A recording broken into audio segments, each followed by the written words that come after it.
मानिए कि अगर डॉग का ओनर को अगर टू व्हीलर या तो फोर व्हीलर कुछ भी नहीं है, या तो उनको बहुत दूर कहीं इंटर स्टेट बाहर का स्टेट में उनको किसी तरह से ट्रैवल कराना है, तो इन दैट केस हमारे इंडियन ज्यूरिसडिक्शन के अंदर उसको क्या क्या उसका means of travel, means of transportation क्या है और किस तरह से उसको उसको ट्रैवलिंग कराया जा सकता है, इस बारे में अब दोनों का आपका ओपिनियन दीजिएगा प्लीज़।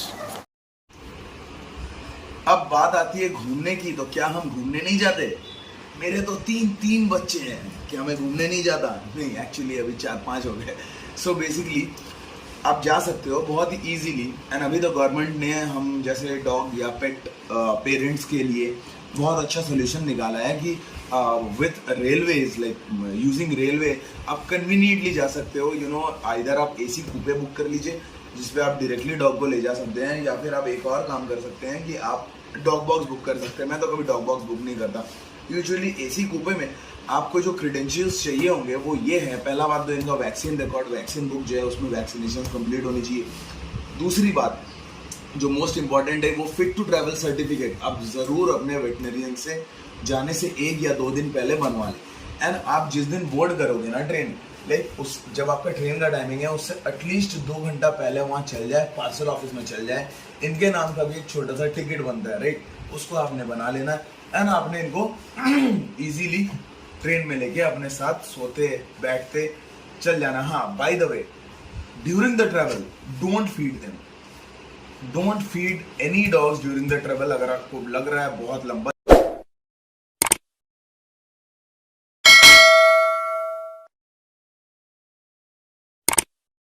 जर्नी है तो आप छाछ दे सकते हो इन्हें, या फिर कोकोनट वाटर दे सकते हो इन्हें, या फिर इलेक्ट्रॉल वाटर दे सकते हो। बट आप फीडिंग प्लीज इन्हें मत दीजिए, इनको उल्टियां हो सकती है, कन्वर्शंस हो सकते हैं, लिटरली बहुत दिक्कत होती है इनको। दादा, सबसे ज़्यादा चैलेंजिंग जो एक डॉग ओनर फेस करते हैं वो है अपने डॉग कहीं भी ट्रैवल लेकर करना। वो अगर कहीं भी जा रहे हैं तो उनको सबसे ज़्यादा कंसर्न रहता है कि हम अपने डॉग को किस तरह ट्रैवल करें। तो उसके लिए मीट माई ब्रदर संदीप, जो कि हर एक ट्रैवल पार्ट को हैंडल करते हैं। Hello guys, I'm Sandeep and I'm going to tell you about how to take your dog. So maximum जब प्रॉब्लम्स फेस होती है जब आप अपने डॉग को एक जगह से दूसरे जगह ट्रैवल करने जाते हैं, आपको बहुत सारे प्रॉब्लम्स होते हैं कि मैं उनको फीड क्या कराऊँ, उनको बाथरूम वगैरह पे कहाँ कराऊँ। तो ये सब चीज़ें में बहुत सारे इश्यूज होते हैं। जैसे अगर आप बाय रोड अगर आप ट्रैवल कर रहे हैं तो अगर आपके पास अपना पर्सनल कार है then it's okay, but before travelling you have to take your dog as a empty stomach. अगर अपने डॉग को खाना खिला के ले जाओगे तो मे भी वो वॉमिट कर सकता है ड्यूरिंग द ट्रैवल। बट अगर आप अपने डॉग को एम्प्टी स्टमक रखोगे और तब आप उसे ट्रैवल कराओगे तो वो एकदम सही रहेगा। बट इन द केस फिर भी अगर आपका ट्रैवल जर्नी बहुत लॉन्ग डिस्टेंस है, बहुत लंबा है, बहुत टाइम टेकिंग है, तो अगर आप अपने डॉग को कुछ फीड कराना चाहते हो तो हमारे पास एक ट्रैवलिंग के लिए फूड है। ये फूड अवेलेबल है। ये फूड आप ट्रैवलिंग के ड्यूरेशन में ये खिला सकते हो, लेकिन सिर्फ आपको ऐसा फूड खिलाना है, इसके साथ और आपको कुछ नहीं देना है सिर्फ। और इफ़ अगर आप अपने डॉग को ट्रैवल करा रहे हो, कहीं दूसरे स्टेट जाना चाहते हो जो लॉन्ग डिस्टेंस है, जो आप बाय रोड नहीं जा सकते हो, तो फिर आप ट्रेन यूज़ कर सकते हो या फिर आप फ्लाइट यूज़ कर सकते हो if you are affordable for. अगर आप ट्रेन के थ्रू जा रहे हो तो आप अपना एसी कूपे बुक कर सकते हो, इसमें आप बेझिझक अपने डॉग को ले जा सकते हो। But the terms and condition is आपके पास अगर आप ट्रेन में ट्रैवल करना चाहते हैं और आप एसी कूपे बुक किए हो तो आपके पास प्रोविजनल सर्टिफिकेट्स होने चाहिए, आपके डॉग का हेल्थ सर्टिफिकेट होना चाहिए, जैसे कि आपके सारे वैक्सीनेशन कंप्लीट होने चाहिए और डॉक्टर से आपका हेल्थ सर्टिफिकेट बनाया होना चाहिए ट्रैवलिंग के लिए, यूएफआई सर्टिफिकेट होना चाहिए। तभी आप अपने डॉग को ट्रैवल कर सकते हो ट्रेन में लेके। और अगर आप थोड़ा बजट फ्रेंडली देखना चाहते हो तो फिर आप ट्रेन में डॉग बॉक्स बुक कर सकते हो अपने डॉग के लिए, वो आपके लिए बजट फ्रेंडली होगा। अगर एक डॉग को अगर उसका मास्टर अगर उनका तो प्रोफेशन या तो बिजनेस या वो ऑफिस जॉब के वजह से अगर बिल्कुल टाइम दे ही नहीं पाता, सो इन दैट केस क्या वो डॉग्स को किसी तरह का कुछ प्रॉब्लम्स होता है, इंक्लूडिंग इमोशनल प्रॉब्लम्स? एंड अगर कोई भी अगर डॉग्स को बिल्कुल टाइम दे नहीं पाते पर उनको फिर भी रखना चाहते हैं, so in that case what would you suggest? आप दोनों क्या सजेस्ट कीजिएगा? एक चीज़ ये है कि बहुत जन को लाइक मन करता है लेने का, हम लोग वीडियोस देखते हैं, हम लोग सामने से डॉग्स देखते हैं, बट क्या होता है ना कि हमारे पास समय नहीं होता, हम बहुत ज़्यादा बाहर जाते हैं, लाइक हमारा वर्क रिड्यून ऐसा रहता है कि हम घर पे रहते नहीं है, लाइक महीने में हो सकता है बहुत ही कम समय के लिए घर पे हो। बट क्या है ना कि देखिए इस केस में ना ये एक्चुअली जब हम लेते हैं ना तो ये हमारे बच्चे की तरह होता है। तो उस केस में टू बी ऑनेस्ट ना, इनको भी हमारे प्रति उतनी अफेक्शन होता है, उतना ही इमोशंस होता है जितना हमको इनके प्रति है, राइट?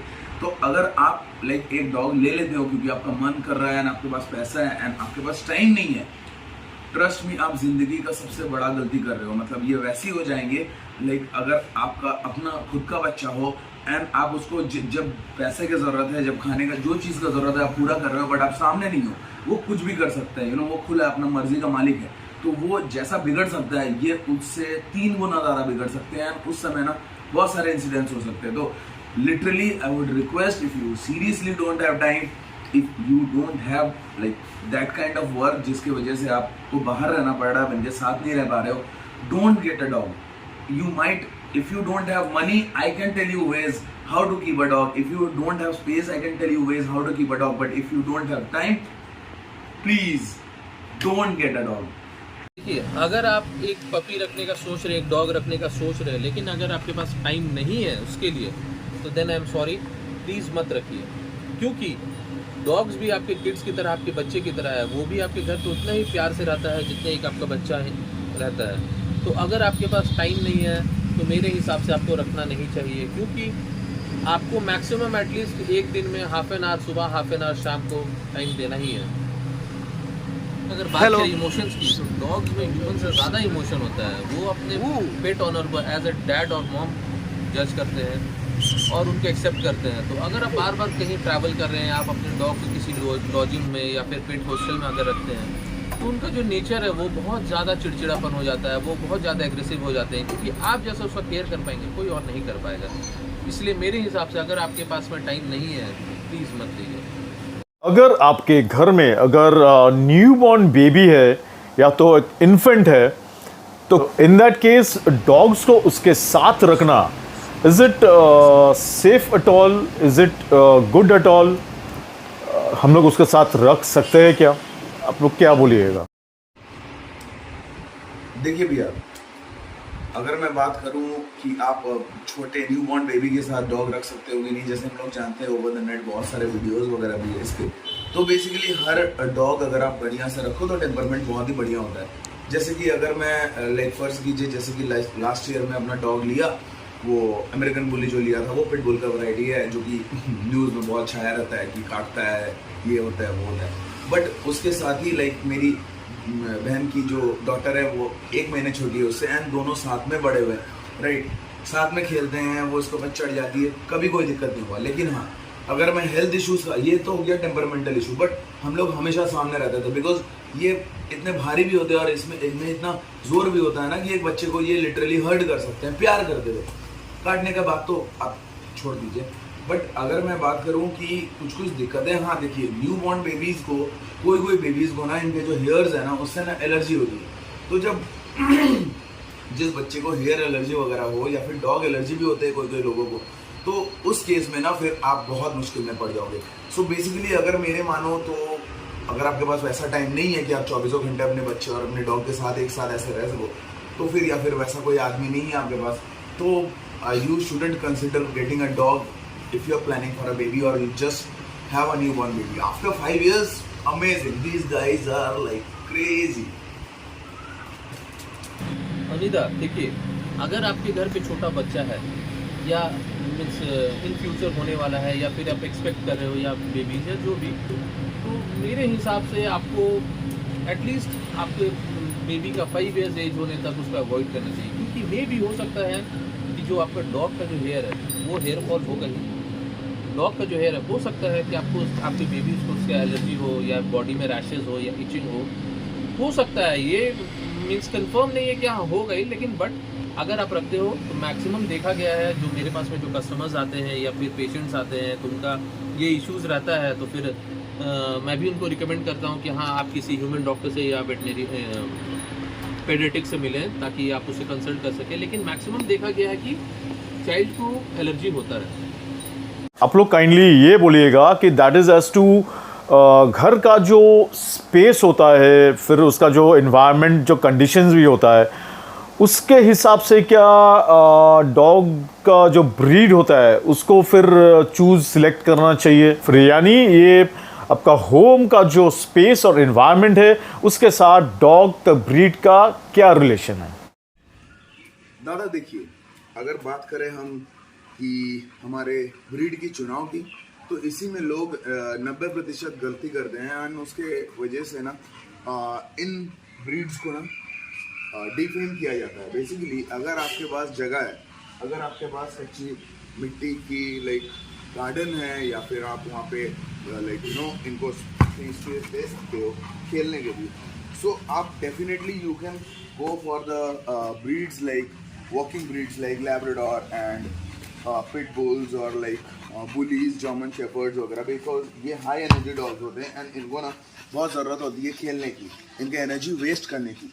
उससे क्या होता है ना, ये एग्रेसिव नहीं होते। एंड अगर आप सोचिए कि अपार्टमेंट वगैरह में रहते हैं ना, so I would definitely like request you guys कि आप लाइक कोई भी medium to large size dog ना ले, बिकॉज उनको जो रिक्वायरमेंट है खेलने की अगर वो देखा जाए तो फिर क्या होगा कि वो आप उसको फुलफिल नहीं कर पाओगे।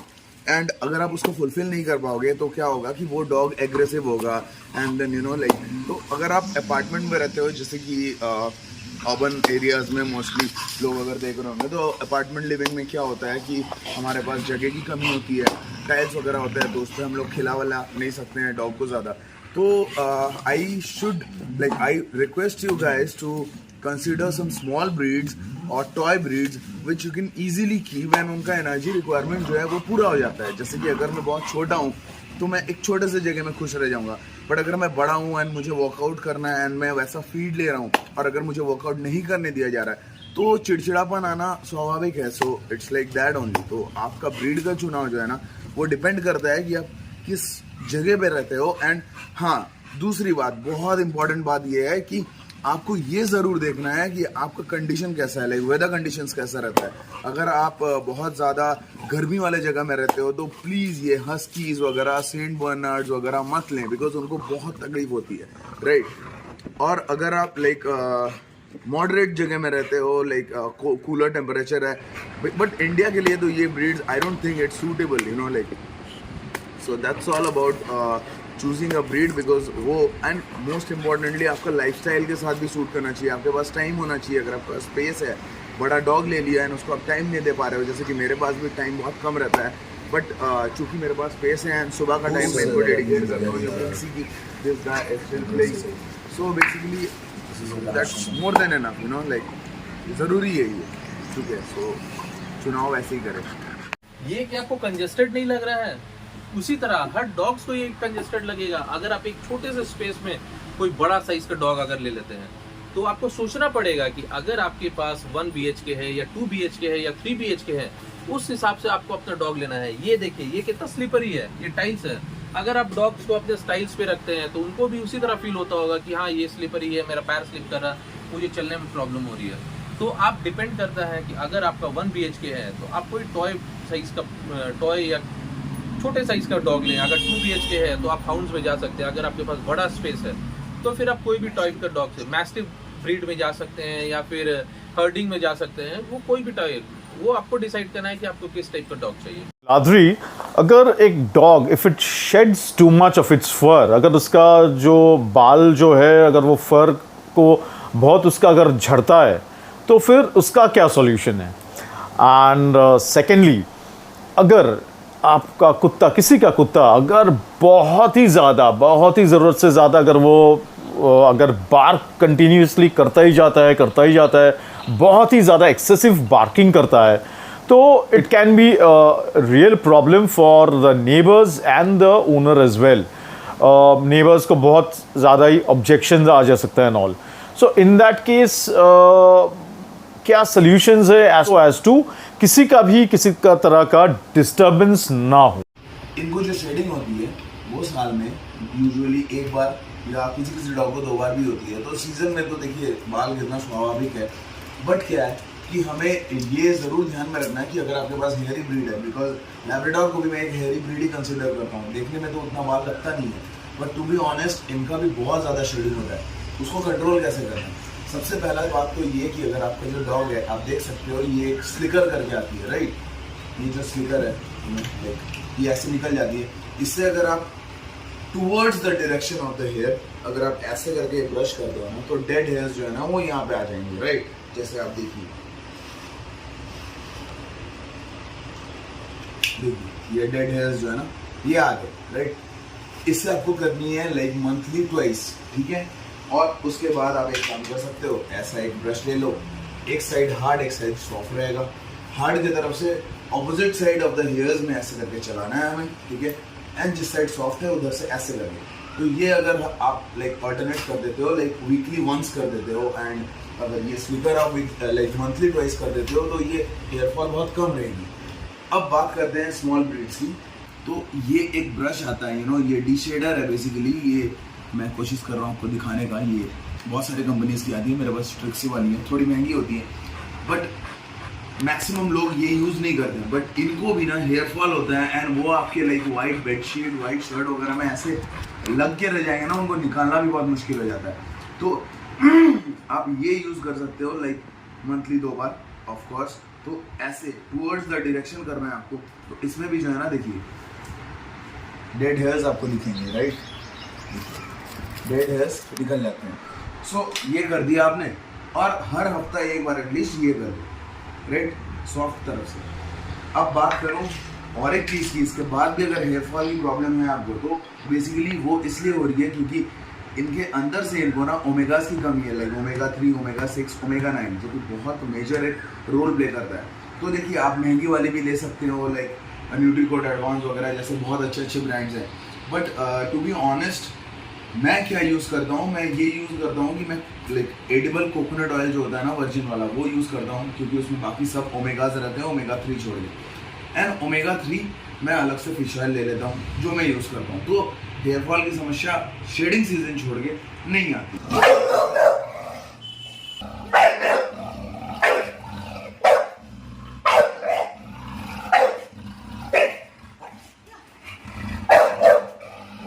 अगर ये एक्सेसिवली बार्क कर रहे हैं तो देखिए उसके बहुत सारे रीजंस हो सकते हैं। पहला बात है कि इसलिए हो सकता है क्योंकि आपने उसको बांध रखा है बहुत देर। दूसरा है कि इसका एनर्जी रिक्वायरमेंट पूरा नहीं कर पा रहे हैं आप, है ना, लाइक आप उसको खिला पिला नहीं रहे हैं, लाइक लाइक ठीक से इसको डाइट नहीं मिल रहा है जो इसका ज़रूरत है, ठीक है। और तीसरा रीज़न जो हो सकता है वो, अगर आप सब कुछ कर रहे हो उसके बावजूद ये बात कर रहा है अननेसेसरी, तो मे बी आपको एक रूटीन हेल्थ चेकअप कराना चाहिए वेट से, बिकॉज इनको nerve problem, like nervous problem वगैरह भी हो सकती है। अब देखिए इसमें बहुत सारी रेमेडीज़ हैं, आयुर्वेदिक मेडिकेशंस भी है, होम्योपैथी मेडिकेशंस भी है, एंड डेफिनेटली इनका जो आता है वो भी है। अब देखिए सब कुछ इतना इस शॉर्ट ब्रीफ करना is not that possible, but क्या है कि आप वेट से सलाह लें उस क्षेत्र में, एंड उससे आप आराम से डॉग को रख सकते हो और बिना अपने पड़ोसियों को तंग किए हुए, राइट? रोहिता, इसके बारे में भी जरा आपका राय बतलाइएगा। दादा, डॉग्स का अगर शेड बहुत ज़्यादा हो रहा है तो वो डिपेंड करता है कि उसका रीज़न क्या है।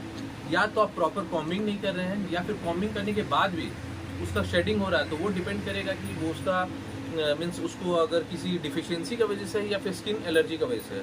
अगर आप कॉम्बिंग करते हैं तो कॉम्ब में आप इस तरह का कॉम्ब यूज़ कर सकते हैं। अगर आपके पास जर्मन शेफर्ड है तो आप स्लीकर यूज़ कर सकते हैं, लैब्राडोर है या गोल्डन रिट्रीवर है तो स्लीकर या फिर ये टाइप का ब्रश भी आप यूज़ कर सकते हैं कॉम्बिंग में। कॉम्बिंग के बाद भी अगर शेडिंग हो रहा है तो आप उसको सिंपल सा चीज़ है, ओमेगा 3, ओमेगा 6, ओमेगा 9 का कोई भी टॉनिक दे सकते हैं। मेरे पास में बहुत सारा है, जैसे कि ये है न्यूट्रीकोट एडवांस है, आप देख सकते हैं। इससे भी उसका शेडिंग बहुत हद तक जो है वो रुक जाएगा। लेकिन अगर उसके बाद भी अगर शेडिंग हो रहा है तो फिर आपको उसको किसी वेट से मिलना है, और फिर उसके लिए स्किन का जो भी एलर्जी हो या फिर स्किन डिजीज़ हो उसके लिए मेडिकेशन करना है, पहला। दूसरा ये कि अगर आपका डॉग जो है बहुत ज़्यादा बार्क करता है, अननेसेसरी बार्क कर रहा है, अननेसेसरी बार्किंग है उसका, अगर वो आपको नेबर्स को अगर डिस्टर्ब करता है या फिर आप घर पे खुद से उससे डिस्टर्ब हो जा रहे हैं, तो सिंपल सा चीज़ है, ये टैबलेट कालमोरा है, ये एमपीएस कंपनी का कालमोरा है, इसको आप चलाइए, इसको आप खिलाइए। 10 kg बॉडी वेट पे एक टैबलेट देना है। इससे क्या है कि आपका डॉग जो भी है, एंजाइटी लेवल उसका डॉग से कम होगा और वो बार्किंग बिल्कुल भी नहीं करेगा। और अगर जैसे कि कालमोरा देने के बाद भी अगर इस पर भी आपको सोच डिपेंड करता है कि अगर उसको कालमोरा का ज़रूरत है या फिर नहीं। क्योंकि अगर आप अपने डॉग्स को टाइम नहीं दे रहे हैं, जैसे इसके साथ प्लेइंग आर जो भी है उसमें अगर उसके साथ उसको प्ले नहीं करते हैं, उसको टाइम से अगर जैसे कि होता है कि अगर आप उसको एज अ ट्रीट कुछ भी अगर उसको प्यार करें या एज अ ट्रीट कुछ भी उसको दें, वो सब अगर नहीं दे रहे हैं तो वो भी रीज़न हो सकता है कि डॉग आपका बहुत ज़्यादा बात करे या फिर एनजाइटी लेवल उसका बहुत हाई है। थैंक यू नीलबंदा, आपके चैनल के थ्रू हम दोनों भाइयों के पास जो भी नॉलेज है दूसरों तक पहुंचाने का मौका मिला। And thank you so much guys for giving your precious time to us. Any other queries related to your dogs about foods, medicines and other accessories and the most important vaccinations related queries, you can visit our shop. It is Vet Care and Cure in Baridi, and you can also contact with us the given provided mobile number. So friends, I thank Dr. Niladri and Mr. Rohit a whole lot from the bottom of my heart. अगर कोई भी dogs के बारे में कुछ भी सुझाव है या तो आपका कोई डॉग का स्पेसिफिक कोई वीडियोस आप देखना चाहते हो, and if you have any suggestions, please do comment. This video is a tribute to man's best friend and the most loyal creature on earth.